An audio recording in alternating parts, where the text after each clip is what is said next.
পৃথিবীর একরকম বড় কাঁকড়ার নাম ডাকাত কাঁকড়া। অনেকে একে নারকেল কাঁকড়া বলেন। একে ডাকাত কাঁকড়া বলার কারণ এদের ভয়ঙ্কর চেহারা। এই কাঁকড়াকে দেখলে যে কোনো ছোট ছোট ছেলে মেয়ে ভয়ে কাঁদতে শুরু করে দেয়। এক একটা কাঁকড়ার ওজন 5 কেজি পর্যন্ত হতে পারে। দৈর্ঘ্যে প্রায় 1 মিটার হতে পারে এই কাঁকড়া। এদের দাঁড়াগুলো খুব বড় ও মজবুত। এই দাঁড়া এদের আত্মরক্ষার একমাত্র মাধ্যম।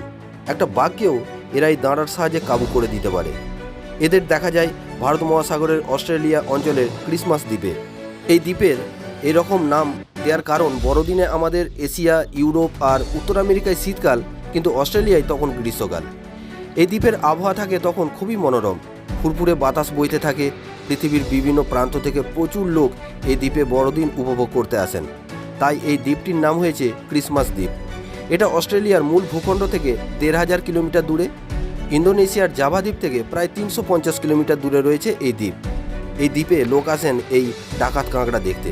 আশ্চর্যের ব্যাপার, ক্রিসমাস দ্বীপে বড়দিনের দিন এই ডাকাত কাঁকড়াদের সবচেয়ে বেশি সংখ্যায় দেখা যায়। এরা যখন দলবদ্ধভাবে চলাচল করে তখন এক অপূর্ব দৃশ্য ফুটে ওঠে। মনে হয় যেন খেলার মাঠে সুশৃঙ্খলভাবে খেলোয়াড়রা খেলতে নেমেছে। এই দৃশ্য দেখে সকলের মন প্রাণ ভরে যায়। 135 বর্গ কিলোমিটার জায়গা জুড়ে এই দ্বীপ। এই ডাকাত কাঁকড়া একদিনে প্রায় 3 মাইল দূর যেতে পারে। এদের প্রিয় গাছ নারকেল গাছ। এই গাছে উঠতে এরা খুব পটু, তাই এদের অনেকে নারকেল কাঁকড়া বলেন। শুনলে অবাক হতে হয়, এরা প্রায় 50 বছর পর্যন্ত বাঁচে। এরা ফল বীজ খেতে ভালোবাসে। এরা গর্তে আর নারকেল গাছের মাথায় থাকতে ভালোবাসে।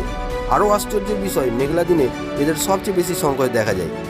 ক্রিসমাস দ্বীপে গিয়ে এদের একবার না দেখলে জীবনে অনেক কিছুই অপূর্ণ থেকে যায়।